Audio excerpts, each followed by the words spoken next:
The first thing that hits you when you open the trailer for The Running Man, and I mean really hits you, is this strange, almost unsettling blend of neon dystopia and raw, visceral tension. The trailer doesn't just introduce you to a world, it drags you into it, kicking and screaming a little, and you can almost feel the oppressive heat, the glare of the camera lights, the roar of the crowd. You're not just watching, you're being placed inside this media spectacle, this violent entertainment that's somehow simultaneously thrilling and horrifying. And that's exactly what the film wants to do. It's a commentary wrapped in high-octane action, and the trailer teases that in every frame. Right off the bat, there's this incredible use of cityscapes, all these towering buildings that feel suffocating, industrial, almost oppressive. The camera work gives you vertigo. The high angles, the wide shots that stretch the urban environment into a kind of nightmare playground. It's like they're telling you, welcome to this society. Here, everything is amplified. Fear, spectacle, control.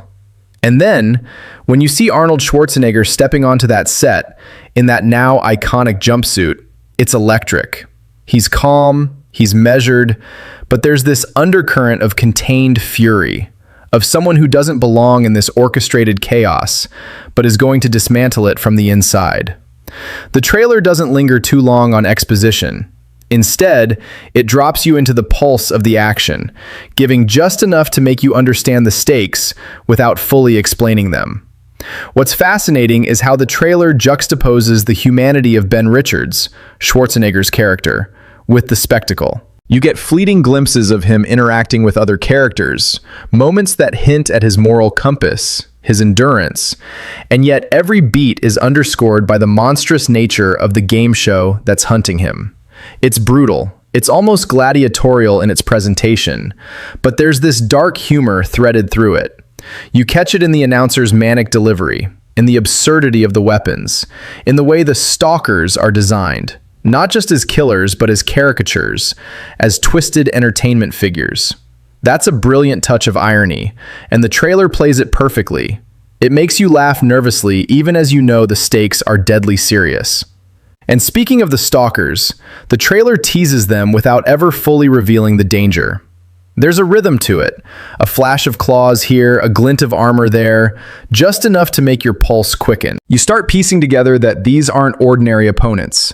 They're engineered for maximum carnage, for maximum spectacle. That's a reflection of the society the movie is critiquing. A society obsessed with violence as entertainment, obsessed with control, and obsessed with feeding a public that can't get enough. The trailer doesn't spell it out with dialogue. It shows you through visuals, pacing, and sound design. Every growl, every synthesized musical sting, every camera swoop contributes to that feeling that you are both inside and outside this terrifying spectacle. There's also an interesting layering of tones. On one hand, the trailer is undeniably an action piece. Explosions, frantic chases, physical confrontations that make you wince and cheer at the same time. But underneath that, there's a subtext, a warning about media manipulation, the voyeurism of audiences, the dehumanization inherent in turning suffering into spectacle. You can almost see the filmmakers winking at the audience, daring them to notice, daring them to question. It's audacious because you expect a straightforward action trailer, but this one challenges you to think about what you're enjoying, even as it delivers every expected thrill of a high-budget, late 80s sci-fi action film. Visually, the trailer is a masterclass in contrast. Bright, garish neon colors clash with dark, industrial interiors. There's a tactile sense to the environments. You can almost feel the grit, the dirt, the sweat. The sequences where Richards is moving through the urban labyrinth are shot with kinetic energy. Yet there are quiet, almost intimate moments that suggest he's more than a muscle-bound action hero. These moments are brief, subtle, and they're interspersed with chaos, which is genius, because it humanizes him without slowing the momentum. You understand immediately that this is a character you can root for, someone who carries the audience through the spectacle with him, emotionally, if not physically. Sound design in the trailer deserves its own discussion. The layering of diegetic and non-diegetic elements creates a kind of sensory overload that mirrors the society being depicted. You've got the roar of crowds, the whir of mechanical traps, the clash of metal, and then the announcer's voice cutting through it all, manic and performative, almost taunting. It's unsettling but exhilarating, and it perfectly encapsulates the tension between reality and entertainment, between control and rebellion. You begin to sense that the movie isn't just about survival. It's about spectacle as power, about the psychological games at play, about the way media can manipulate perception and morality simultaneously. Another layer that stands out in the trailer is the social commentary embedded in its visual storytelling. Even brief glimpses of the dystopian society, crowds cheering, citizens glued to screens, propaganda posters everywhere, hint at a world where control is absolute, where fear is entertainment, and where the protagonist's struggle is as much against the system as it is against the literal hunters chasing him. You can tell from the trailer that the filmmakers were conscious of how to communicate these themes visually. Every frame feels purposeful, every sequence a blend of narrative propulsion and thematic resonance. Then there's the pacing, which is relentless in the best way. The trailer escalates tension consistently, never giving the viewer a chance to breathe fully before introducing the next threat or spectacle. It mimics the experience the characters themselves must endure. Constant danger, constant observation, constant pressure. And in the final beats of the trailer, when the action hits a crescendo and Richards is framed in a moment of defiance, it's almost a promise. He may be hunted, he may be surrounded, but there's intelligence, resilience, and humanity at work that no spectacle can fully suppress. And you can't overlook the practical effects showcased in the trailer, which are phenomenal, especially considering the era. Explosions feel tangible, traps feel dangerous. The physicality of the fight sequences is immersive. There's a texture to the trailer that digital effects today often lack. The grit, the physical stakes, the reality of actors moving through space, the weight of each punch, each leap. The trailer doesn't just promise action, it promises authenticity in motion. And that authenticity heightens the stakes in a way that resonates with the audience instinctively. Narratively, the trailer teases without spoon-feeding. You understand there's a corrupt system, a deadly game, and a protagonist with both skill and moral fiber, but you're left with questions. How did Richards get here? What will he have to endure? Who can he trust? And how far will he go to survive and resist? It's that teasing of narrative gaps that makes the trailer compelling. By withholding some answers, it draws you deeper into the universe. And unlike trailers that over-explain, this one trusts the audience to infer, to feel tension, to anticipate danger, and to invest emotionally in the stakes. Even the smaller details, the way the camera lingers on certain props, the subtle expressions on side characters' faces, the fleeting glimpses of danger lurking just out of full view, are all crafted to create a sense of unease and anticipation. It's a trailer that operates on multiple levels. It's spectacle, it's social commentary, it's character introduction, and it's world building all at once. You can watch it multiple times and notice something new each time, a testament to the thoughtful design behind it. And then there's the overall mood. The trailer walks a tightrope between chaos and control, between fear and exhilaration. You feel the pulse of the world it's creating, a society obsessed with televised violence, a spectacle that turns survival into entertainment, and a protagonist caught in the machinery of this dystopian nightmare. That tension between exhilaration and critique is what makes the trailer memorable, what makes it linger in your mind after it ends, and what sets expectations for a film that promises both high-octane thrills and meaningful commentary. The last sequences of the trailer, with rapid cuts between explosions, Richard's defiant stances, the stalker's menacing appearances, and the audience's frenzied cheers, encapsulate the movie's essence in just a few minutes. Survival, spectacle, rebellion, and the blurred line between heroism and entertainment. The energy is contagious, the stakes are tangible, and the visual storytelling is layered enough that you can sense the depth beneath the surface thrills. You're not just excited for the action, you're intrigued by the world, by the society, by the moral and psychological currents running beneath the narrative. And there's a subtle but important psychological layer here. The trailer makes the audience complicit. By presenting the spectacle with such intensity, with such allure, it mirrors the citizens within the movie who consume the violence as entertainment. You're drawn in, almost seduced by the chaos, even as the moral implications loom large. It's clever, and it sets the tone for a film that is not only an action piece, but also a reflection on the power and danger of mass media, of televised spectacles, and of a society desensitized to human suffering. In short, the trailer for The Running Man is a masterclass in tension, in world building, and in character introduction. It's relentless, it's layered, it's immersive, and it hints at a story that is as morally provocative as it is viscerally exciting.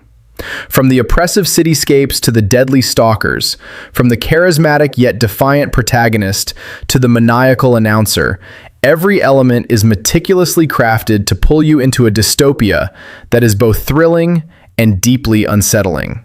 And by the time it ends, you're not just ready to watch the movie, you're intellectually and emotionally engaged, aware that this is a world where every choice, every step, and every act of defiance carries immense weight, and where survival is both a literal and philosophical challenge. The world in which The Running Man unfolds is immediately unsettling, not because it's filled with monsters or aliens, but because it's so recognizably human. It's an extrapolation of the present, amplified to the point of almost cartoonish excess, yet terrifyingly plausible. Right from the opening sequences, we see the stratified society. The masses live under surveillance and control, fed constant propaganda, and their entertainment is a cruel mix of spectacle and fear. Ben Richards enters this world not as a hero by choice, but as a man pushed to the edge.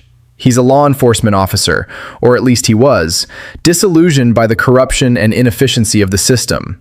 That's important because it colors everything he does going forward.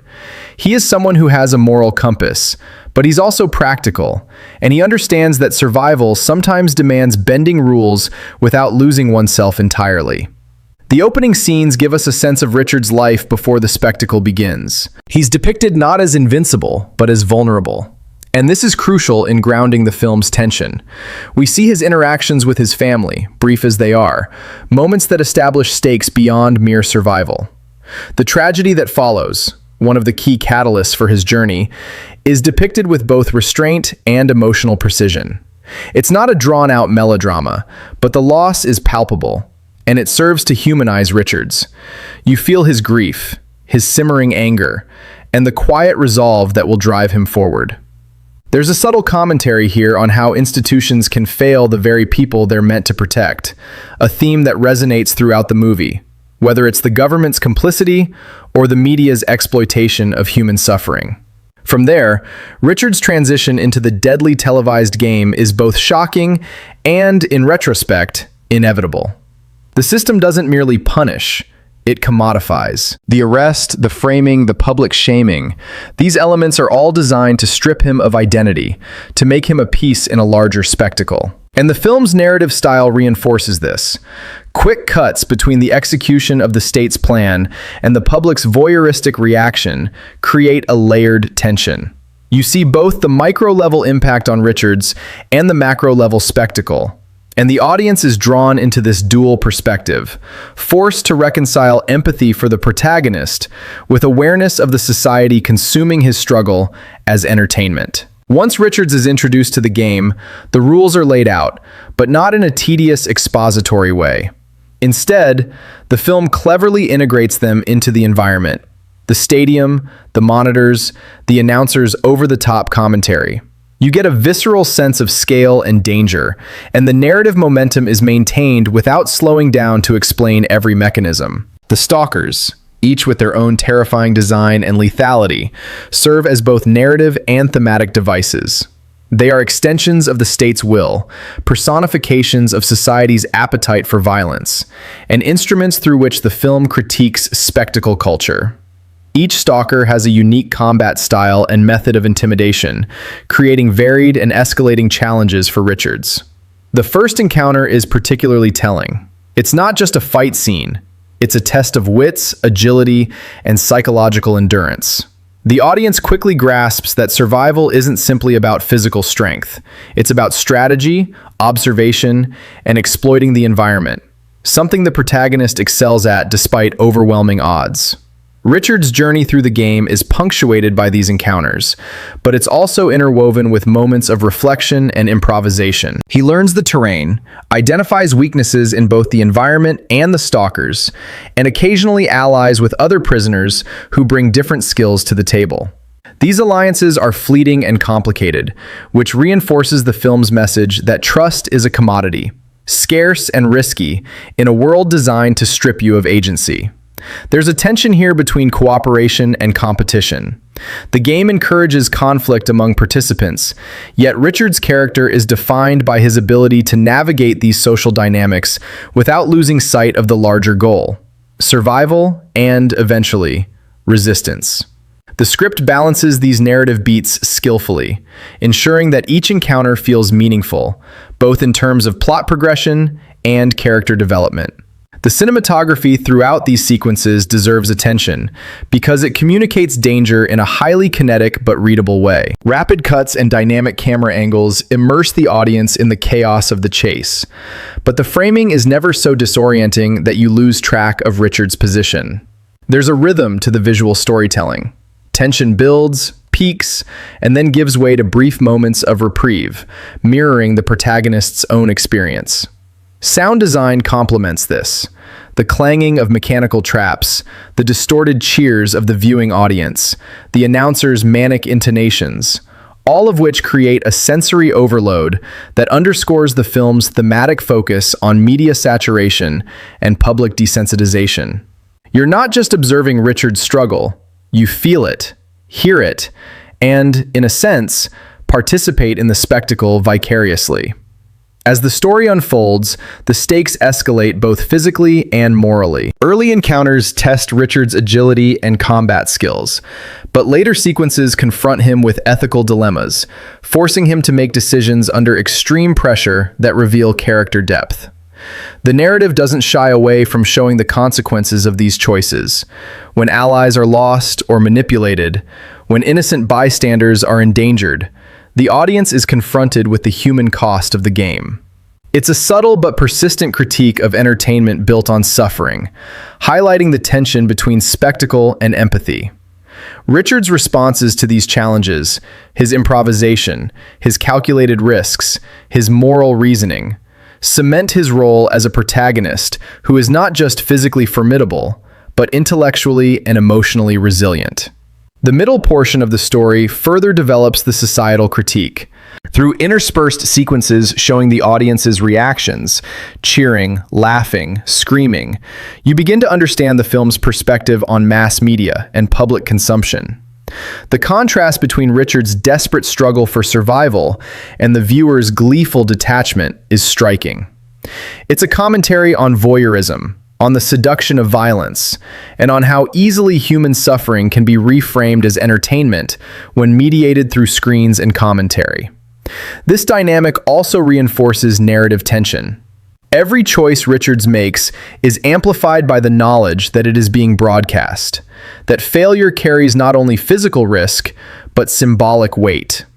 You begin to sense that his journey is about more than personal survival. It's about reclaiming agency in a society designed to strip individuals of power and dignity. The encounters with the stalkers continue to escalate in complexity. Each stalker introduces new threats, forcing Richards to adapt constantly. There's one particularly memorable sequence involving a mechanical device in the environment that could either trap him or provide a critical advantage, depending on timing and clever manipulation. This moment highlights the film's recurring motif of environment as character. The terrain itself is a tool, a weapon, and a narrative agent. Richard's interaction with these elements demonstrates his resourcefulness and reinforces the stakes. The audience sees not only the physical danger, but the intellectual engagement required to navigate this treacherous world. Every move counts. Every decision carries immediate consequences. Richard's character development is further nuanced through these challenges.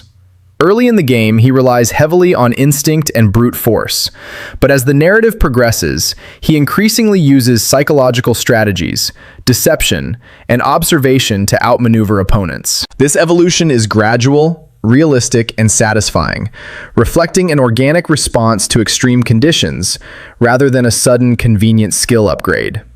It also deepens audience investment.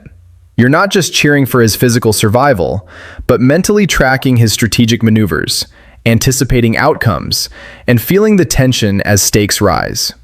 Meanwhile, the film's supporting characters, though often secondary, provide contrast and additional layers of tension. Some are fellow prisoners, others are manipulative figures within the game's production team, and each contributes to the narrative mosaic. The interactions with these characters test Richard's ability to navigate social dynamics under pressure. Trust is scarce, deception is rampant, and alliances are fragile. These relational elements provide depth beyond the core action sequences, demonstrating that the narrative stakes are as psychological and ethical as they are physical.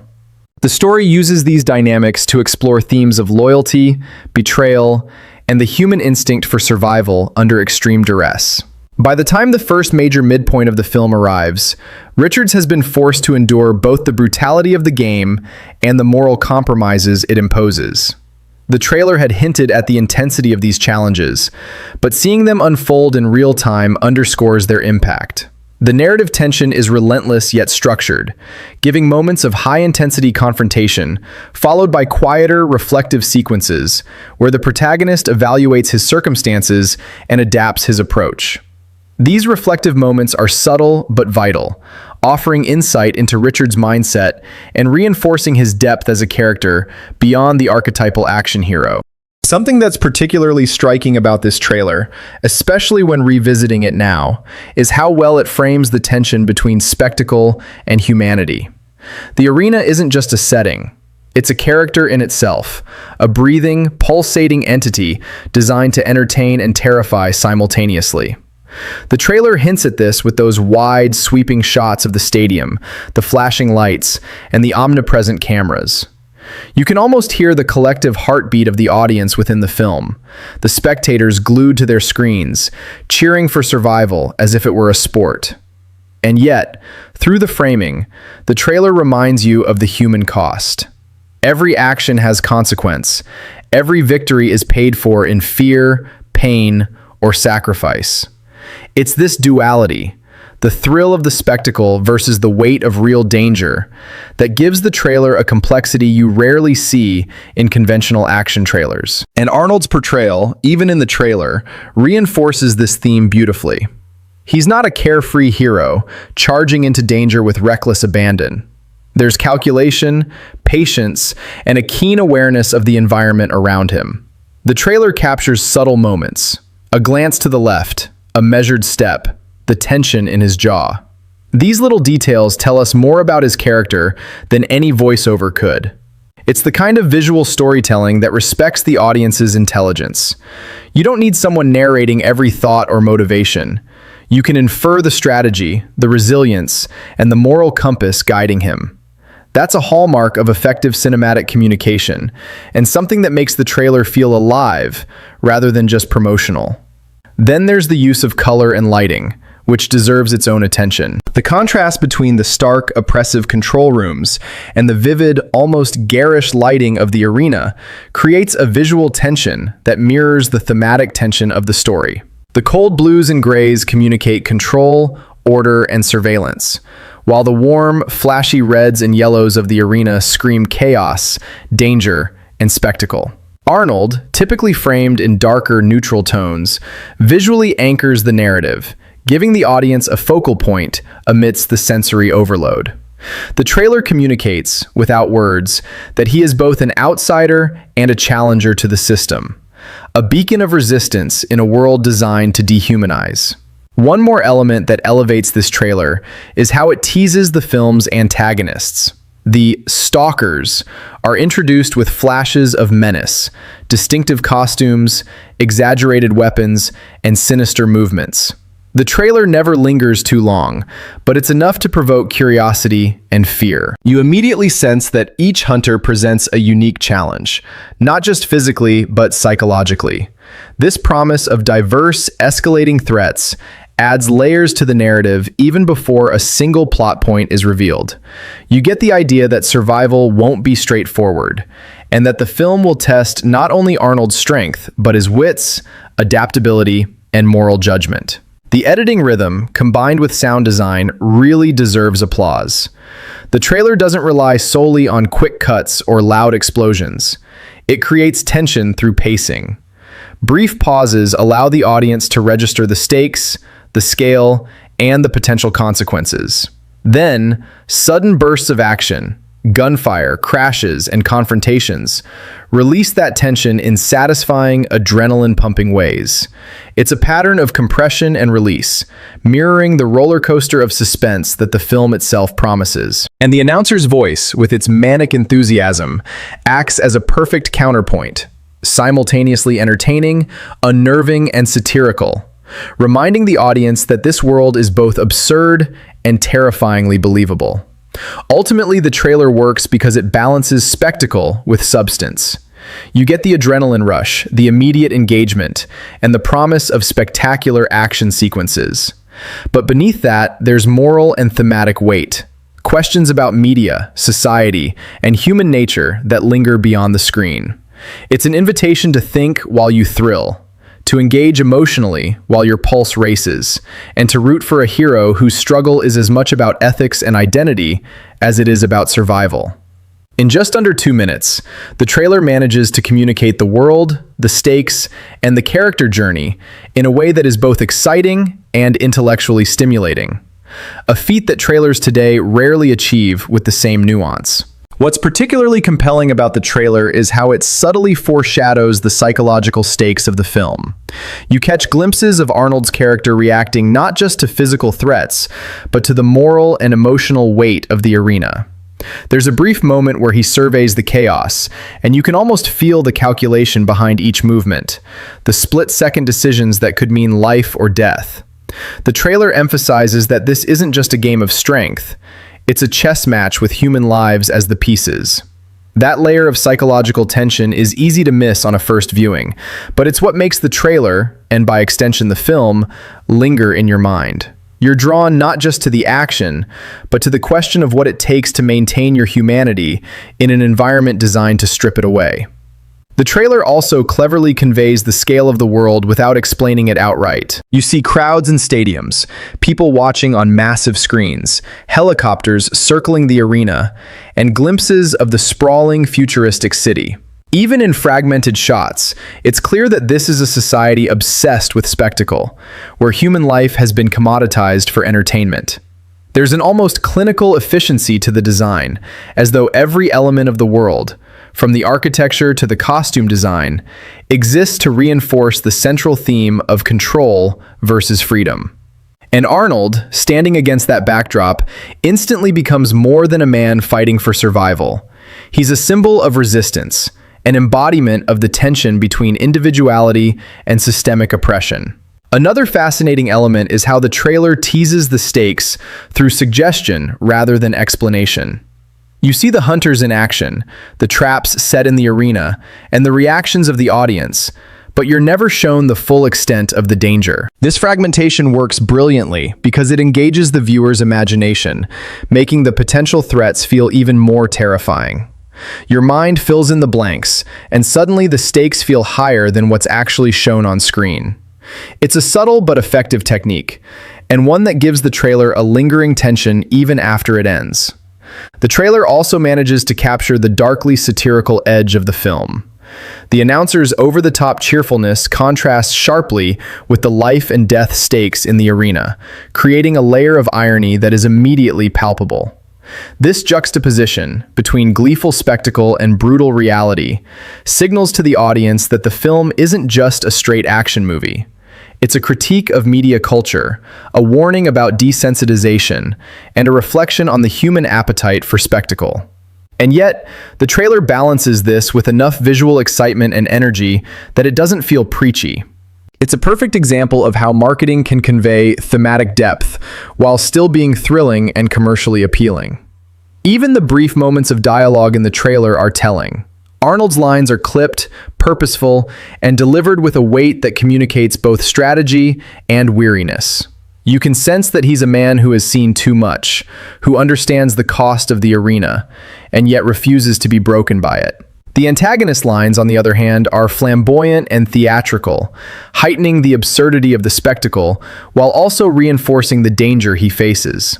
The contrast between these performances, even in short snippets, establishes the dynamic tension that drives the entire film. The trailer also cleverly sets up the concept of survival as not just a physical test, but a moral one. Every glance, every brief interaction hints that decisions in the arena have consequences that extend beyond mere victory or defeat. It's a world where strategy, adaptability, and ethical choices are as important as brute force, and the trailer manages to communicate that in a way that is both concise and compelling. By the time it ends, you're not just intrigued by the action, you're invested in the journey, the moral choices, and the ultimate fate of the protagonist. Lastly, the trailer succeeds because it trusts the audience. It doesn't spell everything out, it doesn't linger on exposition, and it doesn't rely on cliched hype. Instead, it presents a world, teases a conflict, and lets the viewer's imagination do the heavy lifting. You feel the danger, the excitement, and the stakes all at once.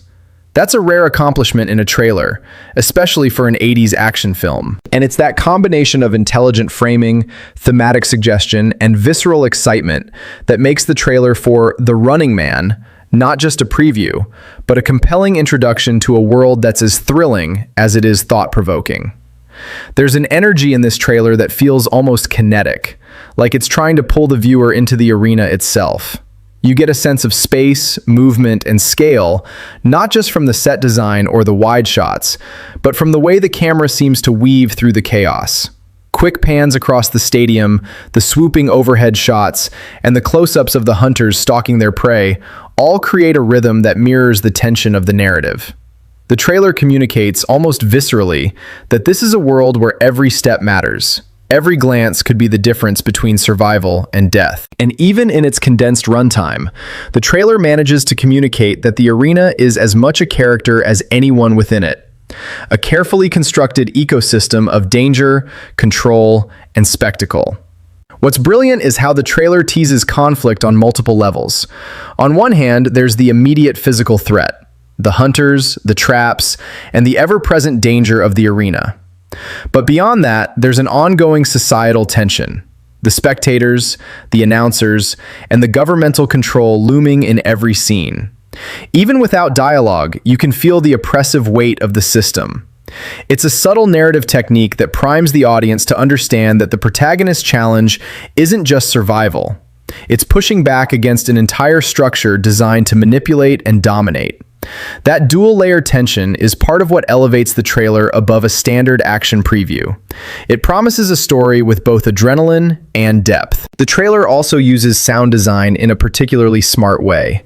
There are moments of near silence, where the absence of sound amplifies the tension, followed by bursts of aggressive, pulse-pounding noise. Explosions, footsteps, and the manic announcer's voice punctuate the visuals, creating an audio landscape that reinforces the stakes. Even though it's only a minute or two long, the trailer feels dynamic and immersive. You're not just watching, you're anticipating, reacting, and almost participating in the danger alongside the protagonist. That's a hallmark of effective marketing and cinematic storytelling. It engages not just the eyes, but the mind and the body. Then there's the clever way the trailer positions Arnold as both heroic and relatable. He's physically imposing, yes, but there's also a vulnerability implied in those brief glances, in the way he interacts with his environment, and in his reactions to the hunters. He's not an invincible figure. He's a man navigating a system that's designed to exploit him. That duality makes him compelling and gives the trailer an emotional anchor. You're not just excited to see him fight, you're invested in whether he'll succeed, how he'll adapt, and what personal costs he might incur along the way. That layer of human stakes is subtle but essential, and it's conveyed almost entirely through visuals and pacing. It's also worth noting the trailer's balance between exposition and mystery. While it gives you enough to understand the premise, Arnold trapped in a deadly televised hunt, it never over-explains. The specifics of the arena, the motivations of the antagonists, and the intricacies of the society are hinted at but not fully revealed. This choice respects the audience's intelligence and curiosity. By leaving gaps, the trailer encourages speculation and anticipation. You start forming questions in your mind. Who are the hunters? What rules govern this arena? How will Arnold overcome such overwhelming odds? That curiosity is what makes the trailer so effective. It's not just selling the film, it's engaging your imagination.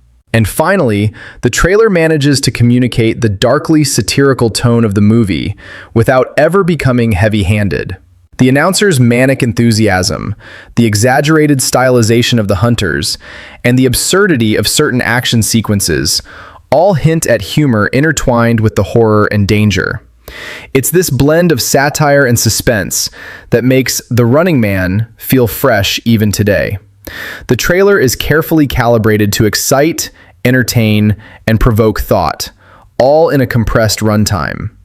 By the time it ends, you're left with a lingering sense of tension, curiosity, and anticipation, eager to see how Arnold navigates a world that's as theatrical as it is lethal.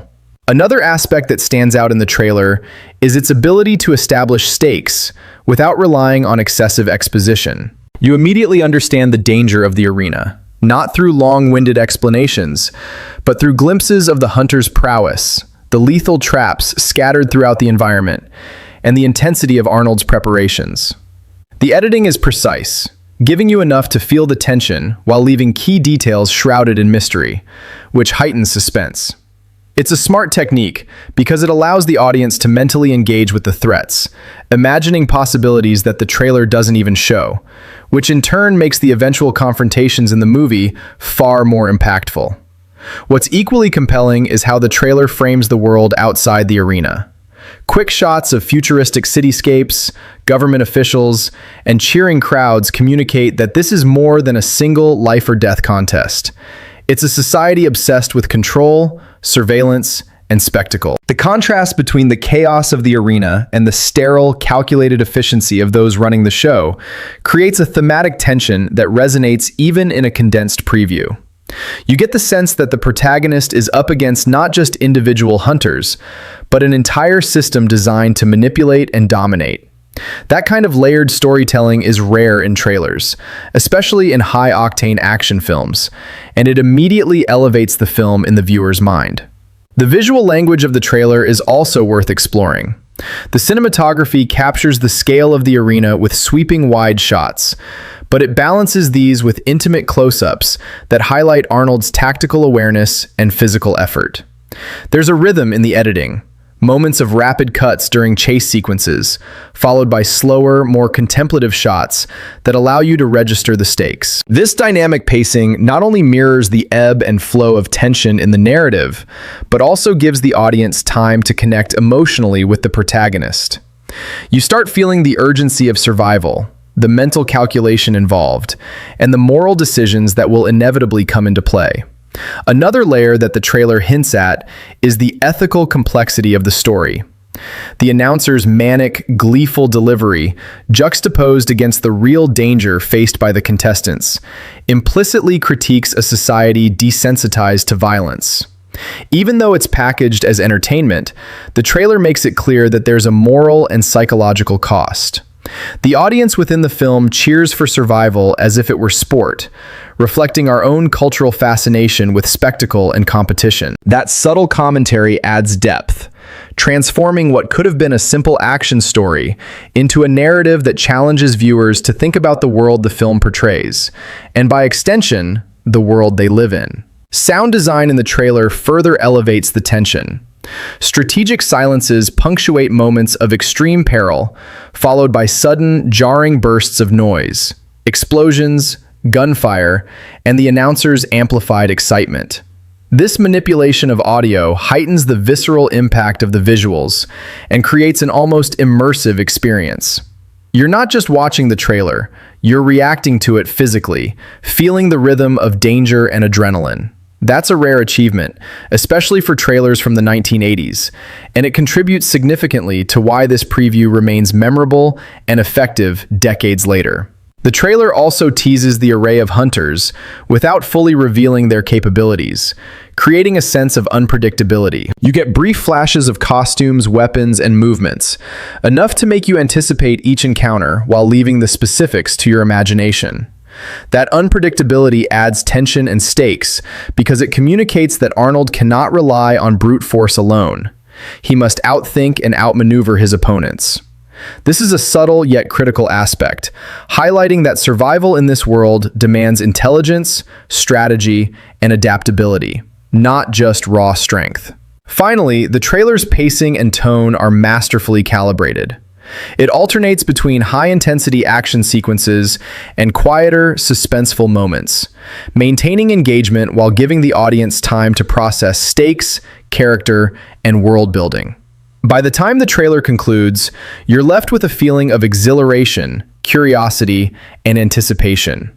You understand the premise, sense the danger, and grasp the thematic undertones, all without needing the trailer to explain everything explicitly. It's not just a teaser, it's a miniature narrative experience, a promise of adrenaline, moral complexity, and spectacle that only the full film can deliver. As the narrative continues, the film shifts seamlessly between the immediate danger of the game and the larger implications of the society that engineered it. Richards is now more than just a participant.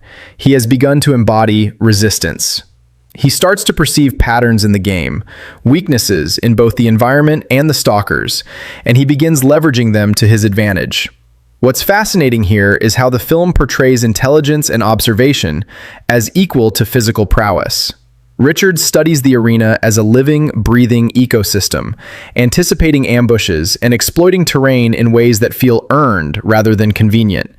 Each successful maneuver increases both tension and satisfaction, because it feels like a real triumph of skill and strategy, not a narrative shortcut. The relationship between Richards and the audience within the movie itself becomes increasingly significant.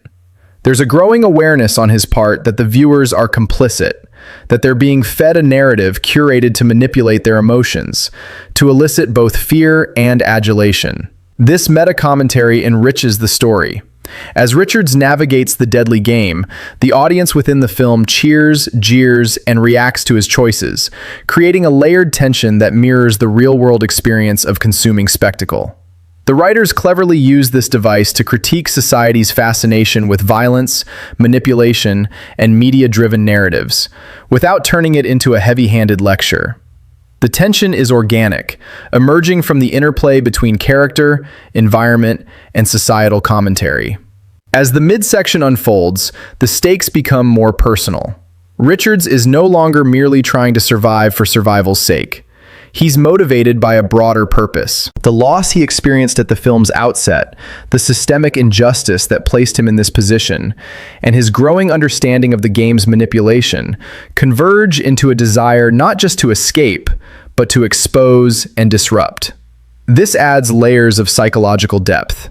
He's constantly calculating risk versus reward, deciding when to engage, when to evade, and when to leverage the spectacle itself to gain an advantage. These sequences highlight the film's sophisticated narrative rhythm. Action is always interwoven with strategy and moral reflection, creating a protagonist whose intelligence is as compelling as his physical capability. The confrontations with the stalkers continue to escalate. Each stalker embodies different thematic elements.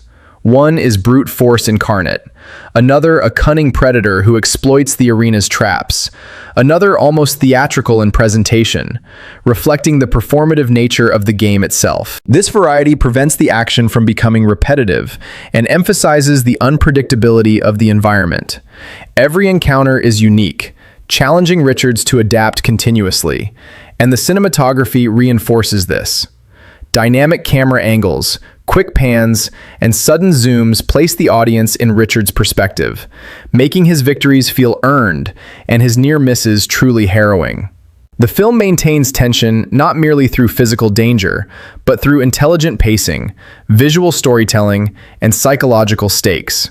There's a particularly gripping sequence where Richards must navigate a multi-layered trap that combines environmental hazards, the stalker's attacks, and time pressure. The tension is compounded by his awareness of the broadcast. He knows the audience is watching, and he exploits this awareness to create misdirection. This scene exemplifies the film's brilliance. It's not simply an action set piece, but a narrative pivot that combines physical skill, strategic thinking, and thematic resonance. The environment itself becomes a narrative actor, responding to Richard's choices and shaping the story in real time. You feel every misstep and every calculated move with visceral intensity, a testament to the careful choreography of both action and storytelling. Amid the escalating action, the film takes moments to explore secondary characters who illustrate different responses to the game and society's expectations. Some are desperate, morally compromised, or opportunistic, while others cling to principles or form transient alliances with Richards. These interactions deepen the narrative, providing contrast to the protagonist's evolving moral and strategic calculus. The tension between collaboration and betrayal reinforces the stakes. Richards must navigate not only physical threats, but the human element, constantly assessing trust, loyalty, and potential manipulation. These dynamics add narrative richness, transforming the story from a simple survival narrative into a complex study of human behavior under extreme duress. By now, Richard's evolution is evident. He starts to employ psychological tactics against the stalkers, using deception, misdirection, and improvisation to gain the upper hand. The film portrays these moments with care. Success is never guaranteed, and failure carries visible, often brutal consequences. This ensures that audience investment remains high. Every sequence carries real tension and risk. Unlike many action films where the hero's victory is preordained, The Running Man maintains suspense by keeping the protagonist genuinely vulnerable, heightening both emotional engagement and narrative credibility. The society outside the arena also remains a critical narrative thread. Brief cuts to the television audience, political figures, and media executives highlight the mechanisms of control and spectacle. The interplay between Richard's personal struggle and society's consumption of that struggle underscores one of the film's central themes: the commodification of human suffering. These sequences are never expository in a clunky way. Instead, they are interwoven into the pacing, giving context, increasing stakes, and creating a broader sense of urgency. The audience within the movie mirrors the real audience's potential complicity, reinforcing the story's ethical and emotional impact. The tension escalates as Richards is forced into increasingly dangerous environments, designed to test his ingenuity and physical resilience. The traps are now multidimensional, combining mechanical hazards, environmental challenges, and stalker ambushes in unpredictable ways. One sequence features Richards navigating a collapsing structure while simultaneously evading a stalking antagonist. Every decision, every step, has immediate consequences. The choreography here is meticulous. The action flows logically, each beat is purposeful, and the stakes are clear. It's a sequence that demands both the protagonist's skill and the audience's attention, and the film rewards that attention by blending suspense, strategy, and spectacle seamlessly. Richard's psychological journey deepens further during this portion. Isolation, exhaustion, and constant threat amplify his introspection. He reflects on injustice, morality, and human nature, even as he's forced to act decisively. These moments are brief and never slow the momentum excessively, but they provide essential insight into his character. The film balances intellectual engagement with visceral thrills, ensuring that the audience not only feels the tension of survival, but also contemplates the implications of systemic cruelty, media manipulation, and the human capacity for both resilience and complicity. As the second part of the story moves toward its climax, the narrative introduces larger strategic elements. Richards begins to exploit the broadcast itself, manipulating perception to his advantage. He uses the audience's expectations, the game's predictable patterns, and the stalker's reliance on spectacle to create openings. These sequences are not just clever, they reinforce the film's meta-commentary on observation, manipulation, and power. Richards' ingenuity transforms the narrative. Survival becomes intertwined with subversion, and each action carries layered significance, both immediate and thematic. The pacing remains relentless, yet calculated. Brief respites allow for character reflection, tactical planning, and exploration of narrative themes. But tension is never fully released. This rhythm mirrors Richards' own experience. Constant vigilance punctuated by fleeting moments of strategic insight. Each victory, setback, or narrow escape reinforces his evolution as a character, highlighting both his physical prowess and psychological acuity. The audience is drawn into a rhythm that feels organic, mirroring the ebb and flow of danger, triumph, and moral contemplation within the arena. As the story advances toward its later stages, Richards' position within the game shifts from mere survivor to a catalyst for upheaval. His growing mastery of the arena, combined with his moral clarity, begins to unsettle not just the stalkers, but the architects of the spectacle. The producers and on-screen announcers, once seemingly omnipotent figures orchestrating every beat of the game, start to encounter the limits of their control. This escalation is fascinating because it transforms the narrative stakes. The story is no longer just about individual survival, but about destabilizing an entire corrupt system. Every tactical move Richards makes now carries both immediate life or death consequences and broader symbolic weight, heightening the narrative tension exponentially. Richards' interactions with other contestants evolve in sophistication. Early in the game, trust was a fragile commodity, often betrayed. Now, alliances are formed with greater strategic intent, and even temporary cooperation becomes a tool in his arsenal. These partnerships are never simple. Each character brings personal motivations, flaws, and survival instincts into play, creating a dynamic social ecosystem within the arena. This complexity adds a layer of realism that many action-oriented narratives lack. The audience sees human behavior under extreme stress. Fear, opportunism, loyalty, and sacrifice all collide, and Richards navigates these dynamics with intelligence, moral discernment, and adaptability. The action sequences in this part of the story are both physically inventive and psychologically charged.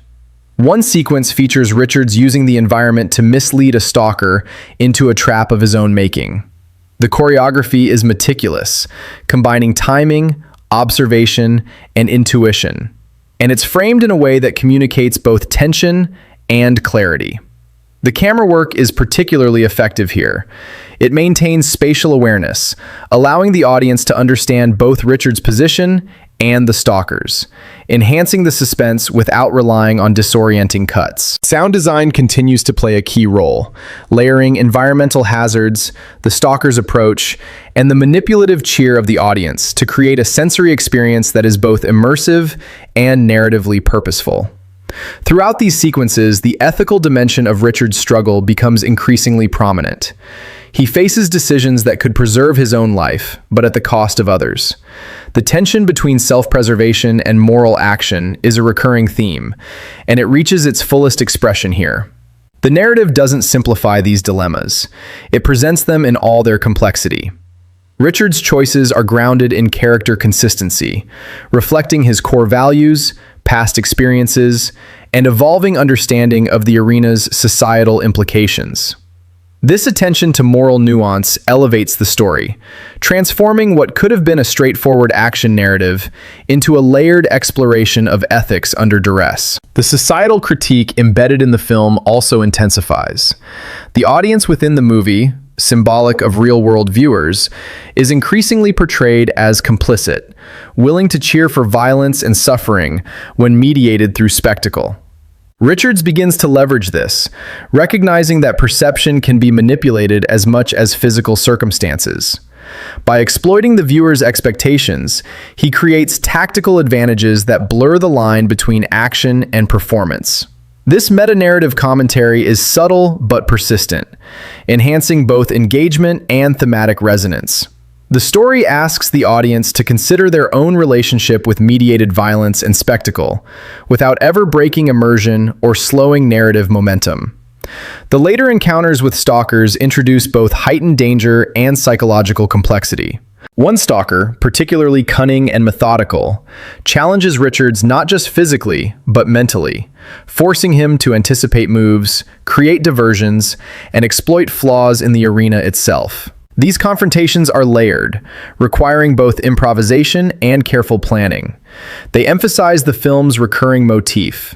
Survival is an interplay of intellect, physical ability, and understanding of human behavior. The narrative stakes are continually reinforced, and audience engagement remains high because failure is plausible, and consequences are immediate and tangible.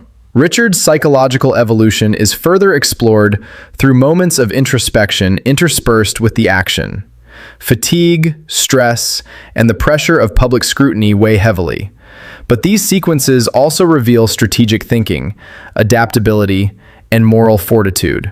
The film balances action with these quieter beats to prevent the narrative from becoming monotonous or purely spectacle-driven. The audience is allowed to experience the protagonist's internal calculations, emotional responses, and ethical reflections, which strengthens the connection between viewer and character. The climax of these sequences involves a complex interplay of environmental hazards, human opponents, and public perception. Richards orchestrates situations where the arena itself becomes an ally, manipulating both stalkers and audience expectations to gain leverage. The choreography is deliberate and intelligent, emphasizing skill over chance. Every move carries risk, and each successful maneuver reinforces the film's core themes: ingenuity, moral clarity, and the subversion of oppressive systems. The tension is relentless yet structured, ensuring that stakes feel authentic and victories are genuinely earned. Interpersonal dynamics continue to shape the narrative. Temporary alliances are tested through necessity, betrayal, and opportunism. Richards navigates these social interactions with careful calculation, balancing the immediate tactical benefit with longer-term strategic implications. The narrative uses these interactions to explore trust, manipulation, and human psychology under extreme stress. Each decision impacts both immediate survival and broader narrative consequences, maintaining audience engagement on multiple levels. By the final third of the story, Richards has emerged as a figure of resistance. The stakes expand beyond the arena itself. He becomes a symbol, intentional or not, of defiance against the system. The narrative maintains tension by intertwining immediate physical threats with broader ethical and symbolic stakes. The stalkers remain formidable, environmental hazards continue to challenge him, and the audience within the film is constantly manipulated to react in ways that add pressure. Richards' actions now carry layered meaning, making each encounter rich with both spectacle and subtext. The story carefully escalates to the climax without sacrificing plausibility. Each action sequence, moral decision, and tactical maneuver is grounded in the character's established skills and personality. The narrative rhythm is precise. Tension builds, peaks, and occasionally offers brief reflection to prevent fatigue, then escalates again with renewed intensity. The film's meticulous balance of action, strategy, psychological depth, and thematic resonance ensures that the audience remains fully immersed from start to finish. As the story approaches its final arc, Richards' journey becomes not just a fight for personal survival, but a confrontation with the systemic forces that created the deadly game. By this point, he has internalized the rhythms of the arena, developed a keen understanding of his adversaries, and begun to manipulate the rules to his advantage. Every maneuver now carries symbolic weight. Each tactical decision is layered with both immediate necessity and broader resistance against the oppressive machinery of the state and its media apparatus. The narrative here masterfully intertwines suspense with ethical and psychological tension. Richard's evolution from reactive participant to proactive strategist feels earned, not contrived, and the audience is invited to appreciate the interplay between skill, intuition, and moral calculation. The film continues to expand on the societal critique introduced earlier. The televised audience, once a backdrop, now plays an active role in the story's tension. Their reactions, cheering, jeering, or gasping, reflect the distorted values of a society that consumes human suffering as entertainment. Richards begins to exploit this dynamic, using the audience's expectations to mislead the stalkers, manipulate traps, and create openings. This meta-narrative is both thrilling and intellectually engaging, forcing viewers to confront the moral implications of spectacle. It's a clever storytelling device that raises the stakes without slowing the action, reinforcing the film's critique of media, voyeurism, and public desensitization. Throughout these sequences, the film maintains a delicate balance between action and character development. Richard's interactions with remaining allies are fraught with tension, trust, and strategic negotiation. Some alliances are temporary and tactical, formed to achieve immediate objectives. Others reveal deeper moral or emotional resonance. The stakes of betrayal are real, and the narrative emphasizes that human relationships, even under extreme stress, are complex and consequential. Richard's ability to navigate these interactions underscores his intelligence, adaptability, and leadership, reinforcing his role as a protagonist whose appeal extends beyond physical prowess. The action sequences continue to escalate in intensity, but they are carefully choreographed to emphasize logic, strategy, and character. One particularly memorable sequence involves Richards leading a stalker into a controlled environment where he can exploit both terrain and timing. Every movement is calculated, every sound and gesture matters. The cinematography enhances this tension, offering a clear view of both Richard's actions and the stalker's responses, ensuring that the audience can track the intricate interplay of strategy and survival. Sound design amplifies the stakes, layering environmental hazards, mechanical sounds, and the omnipresent roar of the audience within the narrative. This sensory immersion creates a palpable tension that complements the intellectual engagement required to follow the protagonist's strategic maneuvers. Richard's psychological journey is central to these sequences. The prolonged stress of survival, combined with ethical dilemmas and the constant pressure of public scrutiny, tests his endurance and fortitude. Moments of introspection punctuate the relentless action, allowing the audience to glimpse his thought processes, moral reasoning, and emotional resilience. These reflective beats are brief yet impactful, providing depth without slowing the narrative. They reinforce the notion that Richard's survival depends as much on intelligence and ethical clarity as on physical ability, highlighting the film's layered approach to character development and storytelling.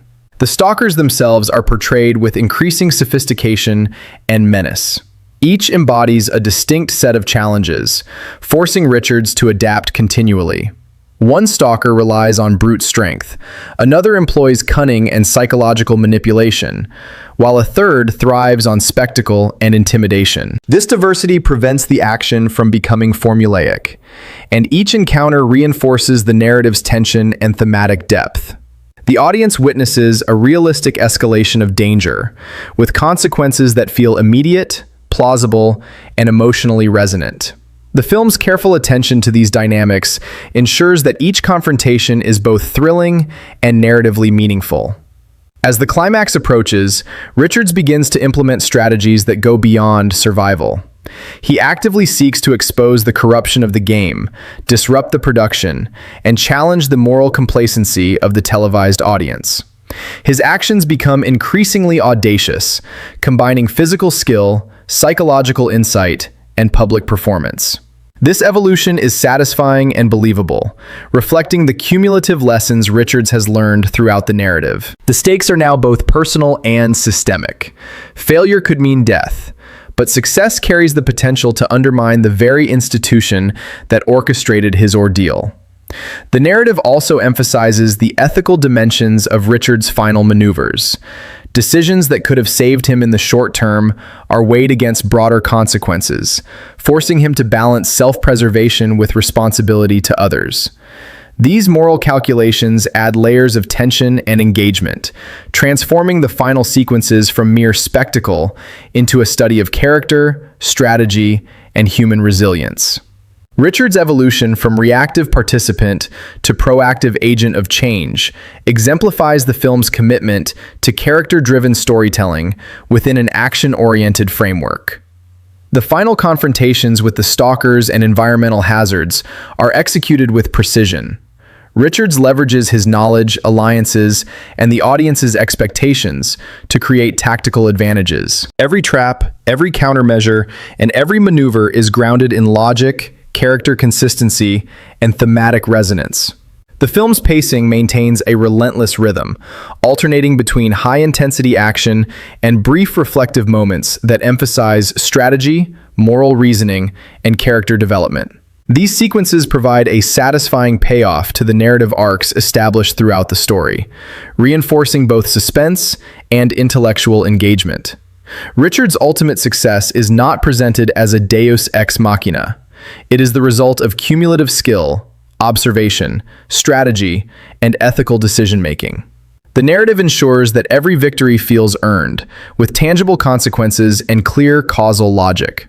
This approach reinforces the film's themes of ingenuity, moral fortitude, and the power of individual agency within oppressive systems. The audience experiences both the thrill of survival and the intellectual satisfaction of witnessing a protagonist overcome complex challenges through resourcefulness, resilience, and ethical clarity.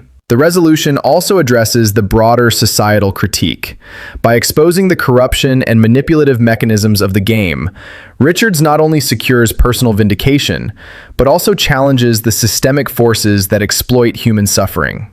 The narrative underscores the interplay between individual action and societal structures, highlighting the potential for agency and resistance even in oppressive circumstances.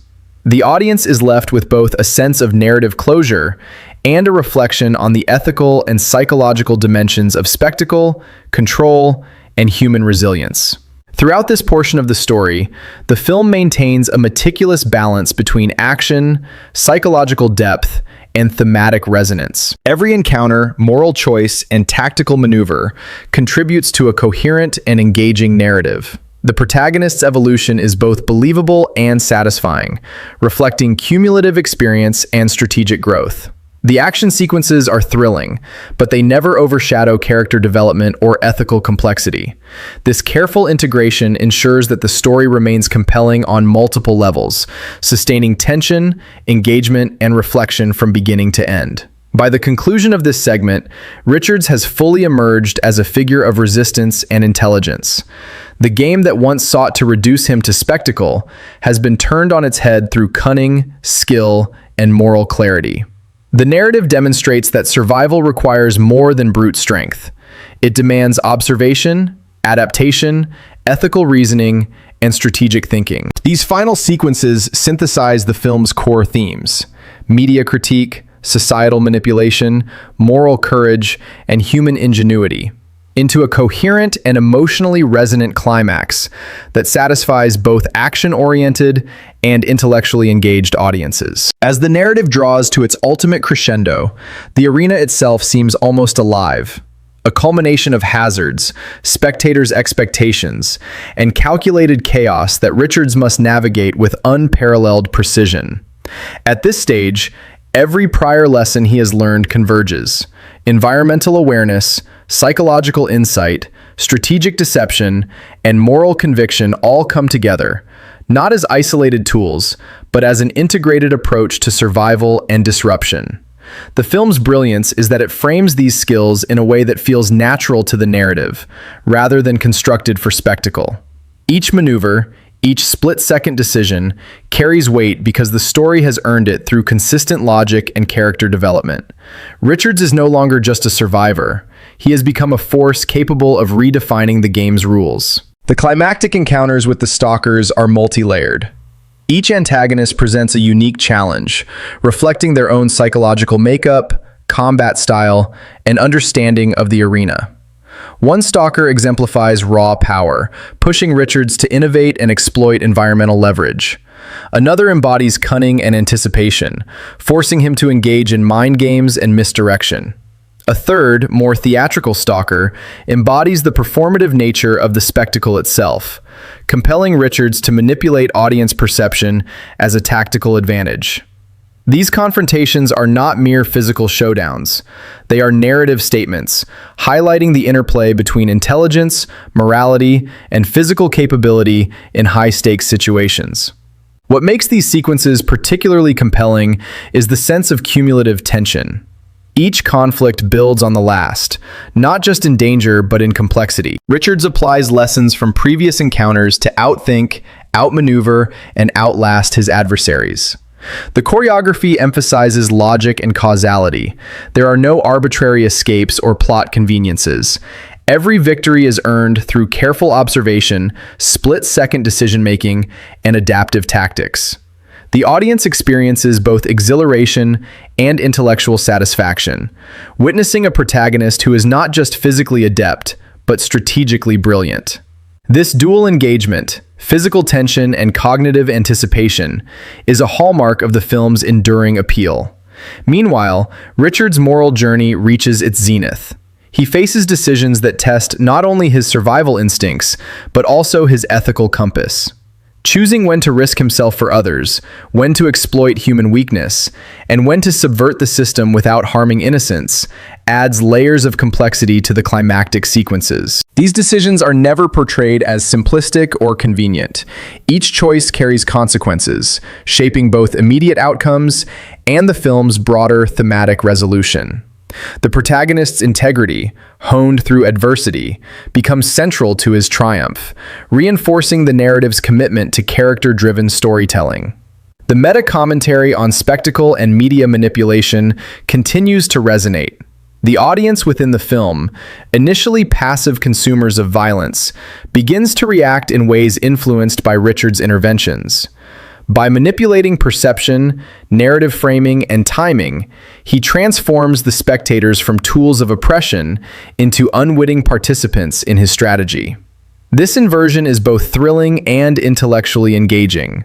It reinforces the film's central critique, that power, control, and perception are intertwined, and that understanding the mechanisms of influence can be as decisive as physical ability in achieving goals. Richard's manipulation of both his immediate environment and the mediated audience underscores his growth from reactive participant to proactive strategist.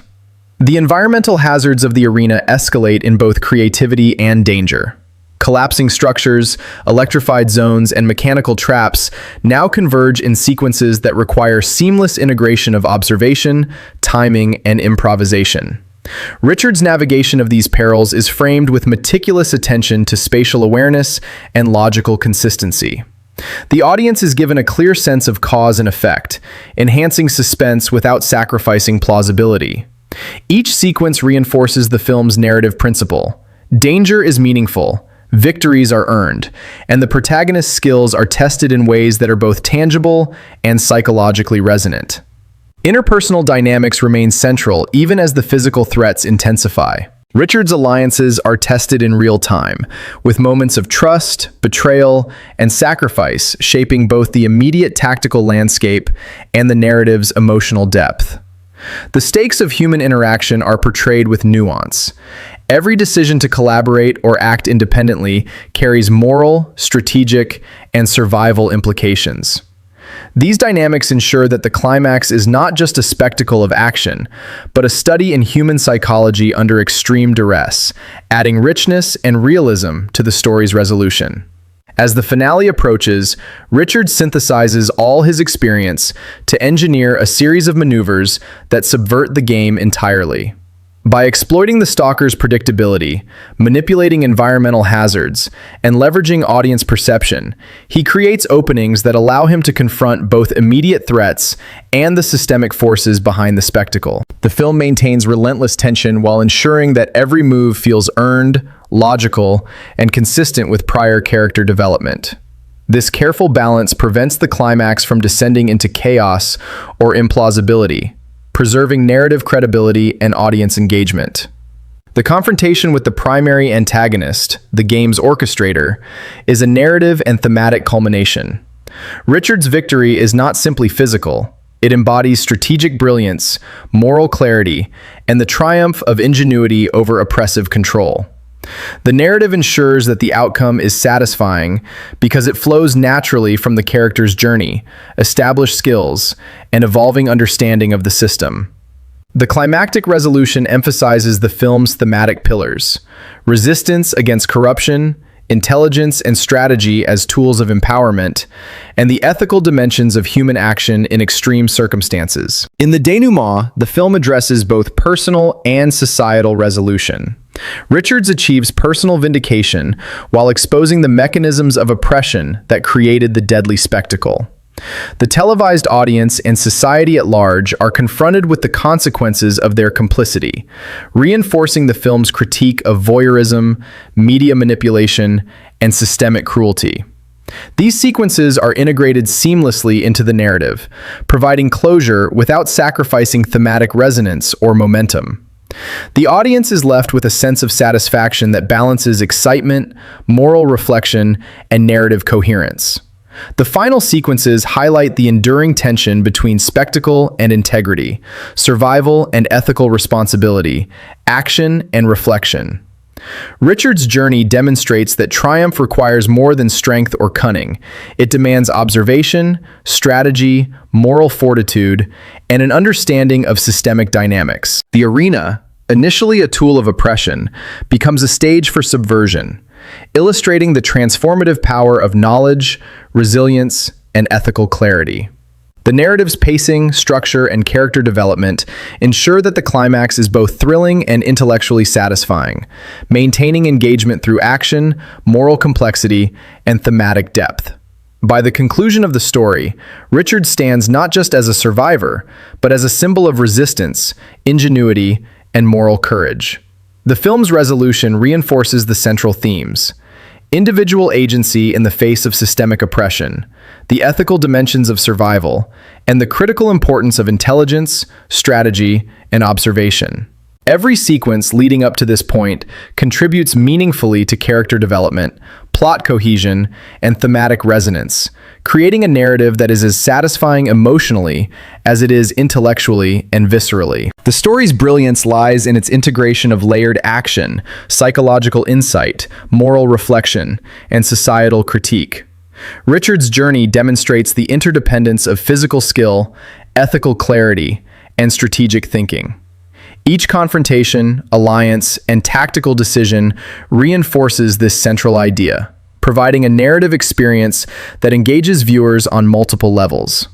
By the film's end, the arena has been transformed from a site of control into a testament to human ingenuity, resilience, and ethical action, leaving the audience with both satisfaction and a lingering reflection on the broader implications of spectacle, media, and morality. The Running Man officially hit theaters in 1987, a period that marked a fascinating crossroads in Hollywood. The mid to late 1980s was a decade defined by excess, spectacle, and the rising dominance of high-concept action films. Studios were increasingly investing in projects with clear, easily marketable premises. Films that could be distilled into a sentence on a poster or a single line in a TV spot. Man versus machine, man versus system, man versus predator type of narratives were particularly appealing because they combined visceral thrills with a sense of immediacy that resonated with contemporary audiences. This environment created the perfect backdrop for a movie like The Running Man, which blended dystopian social commentary with adrenaline-fueled action sequences. The cultural and political context of 1987 cannot be understated. Reagan-era America was experiencing a mix of optimism and anxiety. Consumerism was soaring, yet there was growing unease about media saturation, authoritarian tendencies in government, and the commercialization of entertainment. Science fiction and action films of the time often reflected these anxieties, albeit through heightened spectacle. The Running Man, adapted loosely from Stephen King's 1982 novel, writing as Richard Bachman, tapped directly into this vein. Its portrayal of a dystopian America, where entertainment is weaponized and public spectacle masks systemic oppression, was both prescient and perfectly attuned to the era's fascination with televised culture and moral ambiguity. The release timing amplified its impact, placing it among a wave of films that used futuristic or exaggerated settings to explore contemporary societal fears. The production landscape of the late 1980s was also instrumental in shaping The Running Man. Studios were balancing risk and innovation carefully. Action stars were ascendant, with Arnold Schwarzenegger emerging as a central figure in Hollywood's global expansion. Schwarzenegger was transitioning from bodybuilder to a commanding cinematic presence, and his involvement was a major factor in the film's marketability. By 1987, he had already cemented his reputation with Conan the Barbarian, 1982, The Terminator, 1984, and Commando, 1985, making him a bankable leading man. His persona, muscular, confident, and capable of both gravitas and charisma, was perfectly suited to the role of Ben Richards, a character who needed to embody both physical prowess and moral clarity. From a studio perspective, The Running Man was a strategic investment. Producers recognized the rising appeal of dystopian narratives combined with spectacle-driven action. The film's budget was modest relative to contemporary blockbusters, yet sufficient to produce high-impact set pieces, innovative special effects for the time, and elaborate arena sequences. The design of the arena, with its mechanical traps, camera surveillance, and thematic zones, showcased a clear understanding of visual storytelling. It was a world that felt believable enough to immerse audiences, yet exaggerated enough to deliver cinematic spectacle. In many ways, the production design became a character itself, contributing to tension, strategy, and thematic resonance. Marketing strategies were also shaped by the cultural moment. The trailer emphasized fast-paced action, suspenseful confrontations, and Schwarzenegger's physicality. Taglines highlighted rebellion against oppressive forces, survival against impossible odds, and the thrill of televised spectacle. These marketing choices tap directly into audience desires, while reinforcing the film's themes, positioning The Running Man as both an action-packed spectacle and a commentary on media, control, and entertainment. Critics and audiences alike were drawn to the promise of adrenaline, tension, and social reflection, wrapped into a single cinematic experience. The film also benefited from a global context. International markets were increasingly influential in determining Hollywood profits. The universal appeal of action and spectacle allowed The Running Man to perform well overseas, where dystopian settings and larger-than-life heroics resonated across cultural boundaries. Schwarzenegger's growing international star power amplified this effect, turning the film into a globally recognizable product. Its success highlighted the emerging synergy between domestic and international audiences, a trend that would only grow stronger in subsequent decades. Technological and cinematic trends of the time also informed the film's production. Practical effects, stunt choreography, and early special effects techniques were employed to create the arena's deadly set pieces. Cinematography and editing emphasized clarity, spatial awareness, and pacing, ensuring that action sequences were both thrilling and intelligible. These choices reflected a period when visual storytelling relied heavily on practical ingenuity, camera work, and editing rhythm to convey tension. Long before CGI would dominate the action landscape, the film's technical execution contributed to its lasting appeal, showcasing how innovation within practical constraints could elevate narrative immersion. The reception of The Running Man upon release was a mix of critical acknowledgement and audience enthusiasm. Critics noted its commentary on media manipulation and social spectacle, while audiences were drawn to the adrenaline-pumping action and Schwarzenegger's commanding performance. Its release timing, nestled within a period of high-concept action dominance, allowed it to carve a niche that balanced entertainment and thematic depth. Though not a groundbreaking cultural phenomenon, the film achieved enduring recognition because it captured the zeitgeist, addressed contemporary anxieties, and delivered high-stakes action with clarity and style. Within the broader industry context, The Running Man occupies an interesting space. It sits at the intersection of dystopian science fiction, action spectacle, and social commentary. Its release coincided with a wave of films exploring similar themes: authoritarian control, media influence, and individual resistance. By combining these elements with Schwarzenegger's emerging star power and a visually compelling arena, the film positioned itself as both a reflection of the 1980s cultural moment and a precursor to later dystopian action narratives. It exemplifies the era's fascination with televised spectacle, authoritarian dystopias, and high-concept, easily marketable action films. The film's influence extends beyond its immediate release. It provided a blueprint for the fusion of dystopian social critique with mainstream action sensibilities, influencing subsequent filmmakers and media representations of televised violence and spectacle. Its depiction of arena combat, media manipulation, and the psychological dynamics of survival has been referenced, paralleled, and adapted in later works across film, television, and video games. The industrial and cultural circumstances of 1987, the rise of high-concept blockbusters, the dominance of action stars, the integration of moral and societal reflection, and the expansion of global markets, created the perfect conditions for The Running Man to resonate, both then and now. At the center of The Running Man stands Arnold Schwarzenegger as Ben Richards, a character whose gravitas and physicality define much of the film's presence. By 1987, Schwarzenegger was already an established figure in Hollywood, transitioning from bodybuilding fame into a bona fide action star. His performance here balances his iconic muscularity with an undercurrent of moral integrity, allowing him to convey both physical dominance and ethical conviction. Richards is written as a man wronged by the system, a former police officer thrust into a dystopian game designed to humiliate and destroy him. Schwarzenegger's portrayal captures the tension between survival instincts and the protagonist's innate sense of justice. Subtle moments, a narrowed gaze, a calculated pause before striking, a brief gesture toward empathy for fellow contestants, humanize him, distinguishing him from the archetypal one-dimensional action hero. His ability to integrate strategic intelligence with sheer force elevates the role, making Richards both relatable and aspirational.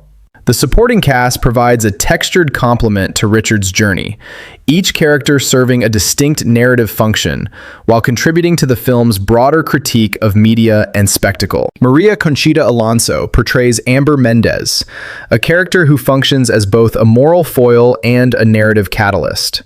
Her intelligence, courage, and strategic insight help Richards navigate the treacherous arena, and Alonso's performance balances vulnerability with resolve. She embodies the human stakes within the dystopian spectacle, reminding audiences that the story is not solely about physical confrontation, but about survival, morality, and interpersonal trust. Their chemistry, while understated, reinforces the emotional grounding of the story amidst its heightened action and thematic complexity. The antagonists, particularly the stalkers, are notable for their individuality and symbolic weight. The film presents a series of these enforcers, each crafted to represent different modes of violence, spectacle, and psychological manipulation. Sub-Zero, Dynamo, and Fireball, for instance, are more than just physical threats. They are narrative devices reflecting the perverse creativity of the televised game. Their exaggerated personas, some gleaming with charisma, others brimming with menace, contrast with Richards' grounded, morally anchored heroism. The stalker's flamboyance underscores the film's critique of media spectacle. These are performers first, enforcers second, and their over-the-top theatrics heighten both tension and thematic resonance. The casting choices, costumes, and stunt choreography collaborate to create figures who are memorable, visually striking, and narratively functional, ensuring that each encounter Richards faces is unique and narratively consequential. Richard Dawson's portrayal of Damon Killian, the game's charismatic yet morally bankrupt host, offers another layer of complexity. Dawson, already famous for his television persona on Family Feud, brings a metatextual resonance to the role. His Killian is both affable and sinister, embodying the seductive danger of media manipulation. Every smile, every flippant remark, and every orchestrated cue conveys the duality of charm and control. Killian represents the institutionalized corruption that powers the game, and Dawson's performance amplifies the film's critique of the commodification of human suffering. His interactions with Richards and the audience within the film highlight the contrast between spectacle and substance, reinforcing the tension that underpins the narrative. Other notable cast members include Yaphet Kotto as William Laughlin, a co-conspirator and tactical ally whose experience and pragmatism guide strategic decisions in the arena. Kotto brings gravitas and credibility to his role, grounding moments of high-intensity action with calm authority and seasoned insight. His presence enhances both the tactical realism and emotional depth of the narrative, offering Richards and the audience a measured perspective on the unfolding chaos. Similarly, Jim Brown's cameo as a fellow contestant adds a layer of historical and cultural resonance, connecting the film to broader conversations about heroism, survival, and systemic injustice. Each supporting actor, whether in a minor or extended role, contributes to a network of relationships and tensions that enrich the narrative, ensuring that the world of The Running Man feels populated, coherent, and emotionally textured. The ensemble's cohesion is critical to the film's narrative impact. While Schwarzenegger dominates as the central figure, the interplay between Richards, his allies, and his adversaries ensures that tension, suspense, and ethical considerations remain central to the story. The casting effectively balances physicality, charisma, and ethical nuance. The actors portraying stalkers, for example, were chosen not merely for their athleticism, but for their ability to convey distinct personality traits through physical expression, costume, and mannerisms. This attention to casting nuance ensures that every confrontation carries both narrative weight and visual clarity, enhancing audience investment in Richard's journey. Costume and visual identity further define character distinctions. Richard's relatively muted, utilitarian attire contrasts sharply with the flamboyant theatrical outfits of the stalkers, visually reinforcing the thematic dichotomy between grounded heroism and media-fueled spectacle. Killian's polished, showman-like wardrobe, combined with his stage presence, underscores the performative manipulation of the game. These design choices were deliberate, highlighting character motivations, narrative roles, and thematic contrasts without relying solely on exposition. The film's production design and costume department effectively translate personality, morality, and narrative function into visual cues, enhancing both storytelling and audience comprehension. Character arcs are tightly interwoven with plot progression. Richard's development from a falsely accused fugitive to a masterful strategist reflects both personal growth and systemic critique.